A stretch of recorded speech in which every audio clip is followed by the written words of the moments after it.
Hello. അപ്പോൾ ഗുരുവായൂർ പോയിട്ട് കുറച്ച് സാധനങ്ങൾ മേടിച്ചു. അപ്പോൾ എന്തൊക്കെയാണെന്ന് കാണിച്ചു തരാം കേട്ടോ.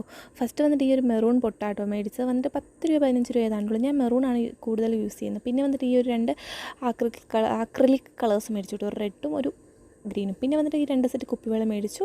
ഗ്രീനും റെഡും. ബ്ലാക്ക് നോക്കിയിട്ട് കിട്ടിയില്ല കേട്ടോ, സൈസ് ചെറുതായിരുന്നു.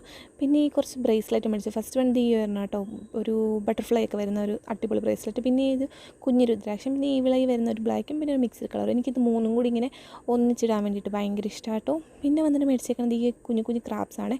ഇതൊക്കെ അമ്മക്ക് വേണ്ടിയിട്ട് മേടിച്ച ക്ലിപ്പുകളാണ്. സാധാരണ ഞങ്ങളുടെ വീട്ടിൽ ക്ലിപ്പൊക്കെ മേടിച്ച് ഒരാഴ്ച കഴിഞ്ഞാൽ പിന്നെ കാണൂല, എവിടെയെങ്കിലും ഉരുക്കും പിന്നെ അത് കാണാനുണ്ടാവും. പിന്നെ അവസാനം കിട്ടുന്നത് വല്ല കട്ടിലിൻ്റെ അടിയിൽ നിന്നോ ബെഡിൻ്റെ അടിയിൽ നിന്നോ അല്ലെങ്കിൽ അലമാരുടെ അടിയിൽ നിന്നൊക്കെയാണ് കിട്ടാറ്. പിന്നെ ഈ കുഞ്ഞു ക്ലിപ്പൊക്കെ എല്ലാം ആകാൻ ഇതൊക്കെ മേടിച്ച് ഒരാഴ്ചത്തേക്കുള്ളൂ. ഇതൊന്നും നമുക്കിനി കാണാൻ കിട്ടില്ല. കാണാൻ കിട്ടണമെങ്കിൽ വീട് മുഴുവൻ അടിച്ച് വരുമ്പോൾ എവിടെന്നെങ്കിലും കിട്ടും. കമ്മലും ഒക്കെ അങ്ങനെയൊക്കെ തന്നെയാണ്. ഈ കമ്മലിനൊക്കെ 10 രൂപയുള്ളൂ കേട്ടോ.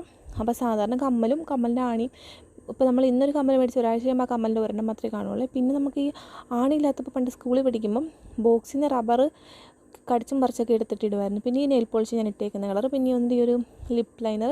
പിന്നെ ഞാൻ ഒരു കാലിലിടുന്ന ഒരു സാധനം മേടിച്ചിട്ടുണ്ടായിരുന്നു. ഇതാണ് ഞാൻ ഓൾറെഡി കാലിൽ ഇട്ടേക്ക് വരുന്നത്, ഊരി കാണിക്കുന്നത് ഈ വിളയിൽ വരുന്നത്. അപ്പം നിങ്ങൾ വിചാരിക്കും ഈ വിളയൊക്കെ ബാധിക്കാൻ മാത്രം ആയോ? അല്ല, എന്നാലും ഒരു സന്തോഷമാണല്ലോ ഇങ്ങനത്തെ സാധനങ്ങൾ നമുക്ക് ഇഷ്ടമുള്ളതൊക്കെ കിട്ടുന്നത്. അപ്പോൾ അങ്ങനെ ഈ വിളയുടെ അതൊക്കെ മേടിച്ചിട്ട് ഞാൻ എന്താണ് ഈ പറയുന്നതെന്നൊക്കെ നിങ്ങൾക്ക് മനസ്സിലാവാണ്ടിരിക്കുന്നുണ്ടോ എന്ന് എനിക്ക് അറിയത്തില്ല. എന്തൊക്കെയോ പറയുന്നുണ്ട്. സത്യം പറഞ്ഞാൽ ഞാൻ എന്താ പറയുന്നതെന്ന് എനിക്ക് തന്നെ ചില സമയം മനസ്സിലാവാമല്ലോ. ഭയങ്കര സ്പീഡിലാട്ടോ സംസാരിക്കുക. പിന്നെ പറഞ്ഞു വന്ന് ഈ കട വരുന്നത് നമ്മുടെ ഗുരുവായൂർ അമ്പലത്തിൻ്റെ ഫ്രണ്ടിലാട്ടോ. എനിക്ക് നട ഏതാണെന്ന് അറിയത്തില്ല. അപ്പോൾ പോകുന്നവരൊന്ന് പോയി നോക്കും. അപ്പോൾ അത്രയേ ഉള്ളൂ. ബൈ.